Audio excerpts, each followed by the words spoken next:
Personally, I would divide friends into 3 categories. So we have our acquaintances, which would be on easy mode, friends, which are medium, and best friends, which are on.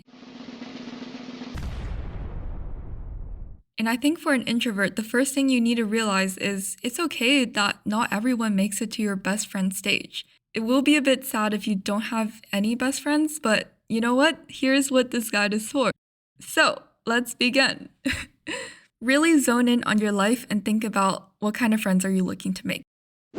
Are you looking for acquaintances that you can sometimes grab dinner with or hang out without being too awkward? Are you looking for friends that can just fit into different scenarios in your life? For example, friends who love exercising and going to the gym so you can also be motivated to take care of your health. Or at this stage, are you looking for a best friend with whom you don't have to worry at all about impressing? This is a best friend who you can be weird about and share your deepest, darkest vulnerabilities without feeling judged.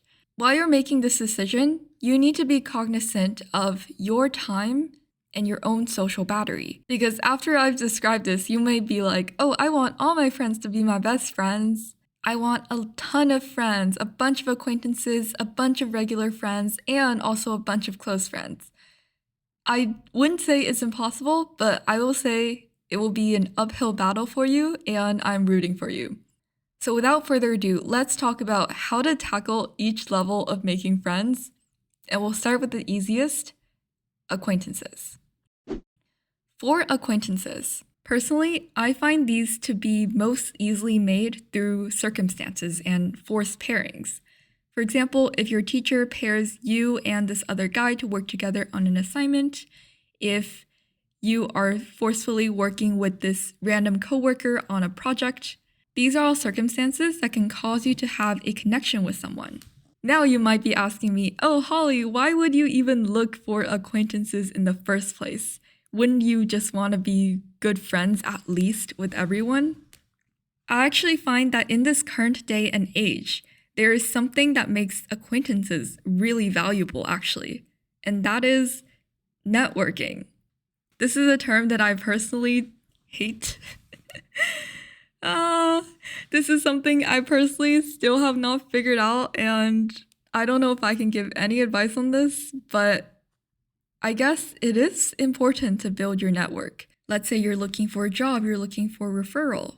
You can look for someone who's in a different industry from you for some favor. Anyways, these are all things that acquaintances might be useful for, and if you have a lot of acquaintances, you can build a large network. For introverts who don't really know how to make acquaintances, my recommendation is to capitalize on those forced pairings. And whenever you are brought into some circumstantial situation, don't shy away from trying to connect with that potential acquaintance a bit further. For example, some common questions that you can ask the stranger is, where are you from? What classes are you taking? What hobbies do you like? You can also use lots of compliments. For example, look at their clothes. Do you like their fashion choice? Maybe you like their hair. Or I think something that you can easily do is ask them questions about themselves. So for example, you can ask, what kind of music do you like to listen to? Where do you go out to eat? What's your favorite restaurant? Even like some dumb questions like, what's your favorite color? You can spam them with some questions. And when they answer, if there's an answer that you can latch onto and follow up on, make sure you follow up on that. This might be me, but I find that it's a lot easier to ask questions than to talk about myself. Additionally, another good strategy for acquaintances is to also capitalize on your extroverted friends. So if you already have an extroverted friends, then sometimes if you're walking with them, you might run into some of their friends. And their friends say hi to them and they jump into a conversation. At this point, if you want to make an acquaintance out of your friend's friend, then don't be shy and say hi and introduce yourself proactively. To get a closer relationship, you can also ask your acquaintance for advice or for a very small favor. This is called the Ben Franklin effect in psychology, which came from Benjamin Franklin, who's one of America's founding fathers, who used this effect on his political opponents. As recorded in his autobiography, Franklin would ask his political opponent to borrow a rare book from the library. And after the opponent sends Franklin the book, Franklin would read the book and then return the book to his opponent with a gratitude note and just being overall very grateful. And so the next time that Benjamin Franklin and his opponent met in the House of Representatives, Ben Franklin and his political opponent were more civil with each other and they became friends. This means that if you ask someone for a small favor and is also very courteous and kind throughout the process, they are more likely to have a positive impression on you and are more likely to help you do bigger favors if you ask them later on. So now let's escape from those surface level relationships and talk about actual friends that you can hang out with and not be awkward around. I think the main thing you want to think about when you're trying to make actual friends is being yourself. Being yourself gradually more and more. When you're meeting someone new who you want to be friends with, try to share a little bit about yourself, like a hobby that you like to do. For example, some games you've been playing, a musician you've been really interested in, some YouTuber that you've been watching for a lot. And if you think the timing is right, feel free to sprinkle in some of your vulnerabilities. For example, if you've been really worried about your dog, or you've been having a hard time keeping up with schoolwork in one of your classes. Obviously, you should not be sharing anything you'd be uncomfortable with, especially given how you don't completely trust this person yet when you're first beginning to be friends. But you can start with something small and see how they react. Think of it as an experiment. It's okay if you encounter people who you wanted to be friends with initially, but then realize they might not be a right fit for friendship. You can always make friends with someone new. Throughout the process, I like to tell myself that if this person is truly a good friend, if this person would truly make a good friend, they would be kind and not be mean. Yeah. Bro, how am I supposed to say this? Yeah. Don't settle for a toxic friendship because that's just gonna drain your social battery and your life force even more. I think some strategies for conversations, you can think of it as a stream of consciousness kind of conversation where if something pops up in your mind, you shouldn't be too afraid to share them out loud. I think it's still good to have an internal filter sometimes because you want to be cognizant of what your friends might be feeling, but you don't want to filter yourself too much or you'll be seen as too silent. And low-key, sometimes I think I need less filters. So you can just talk about whatever you see, like a beautiful sunset, or what skincare you did that day, or what kind of shampoo you've been using. And then furthermore, if you're an introvert who likes to stay in your room, you're like, oh, where do I even meet these friends where I can apply these techniques with? One of my suggestions is going to clubs. This is given that you're in school. So let's say you're in high school, middle school, or college. There's usually lots of clubs. Look for something that aligns with your personal interests and go to that club.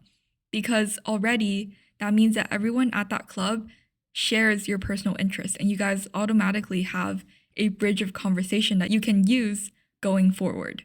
For example, let's say you're really interested in chess and you go to chess club. Go ask to play with someone, talk about the game, ask some questions.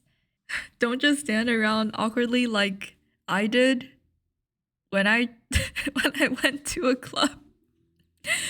But yeah, so as you can tell, I'm making this video to remind myself not to be freaking socially awkward. Now, it's finally the time to talk about best friends. And I think with best friends, I would say 1, you need to get lucky, and 2 is you need to put in effort. The aspect of luck is in getting a best friend because if you can meet someone that you can really click with, you've hit the jackpot. But the other aspect of having a best friend is also effort.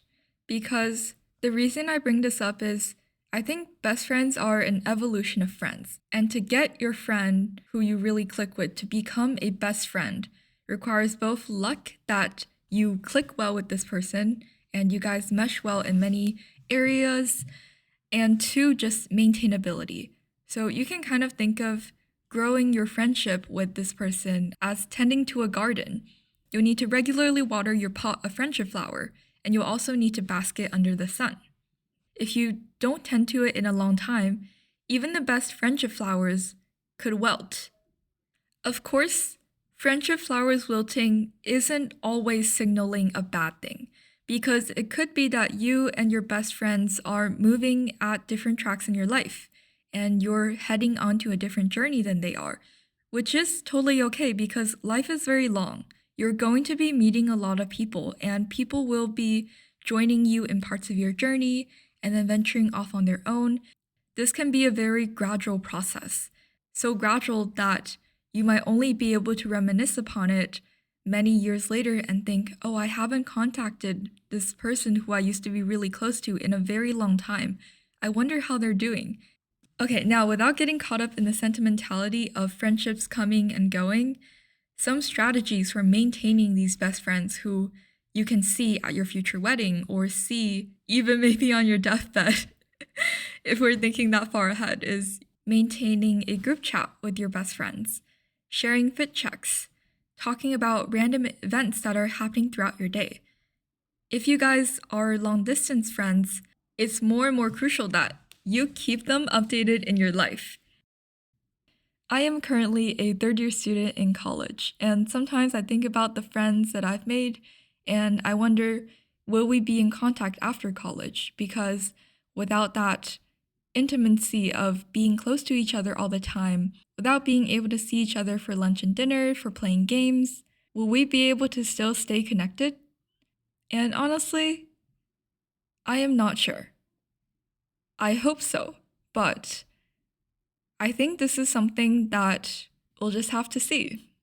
Before I went to college, I told myself that, oh, Holly, you are going to be an extrovert, and college will be your chance to rebrand your personality and redefine what you are perceived in the eyes of others. It'll be my chance to reinvent myself and become a social diva that everybody likes. But I think the longer I've been in college, I've kind of accepted the fact that I am an introvert and it's gonna be really hard to change that. And also, there's nothing wrong with getting more energy from spending time alone. Everything I've shared in this video is just a stepping stone for you to start developing a connection with someone. And hopefully, if this person is right for you, then you guys can become deeper friends and everything can come naturally. You don't have to think things through too much because they'll accept you for who you are. If they don't and you get stuck in a toxic friendship, you might get taken advantage of for your insecurities surrounding friendships. So please believe in yourself and have a little bit more confidence. Everything will be okay. You got this.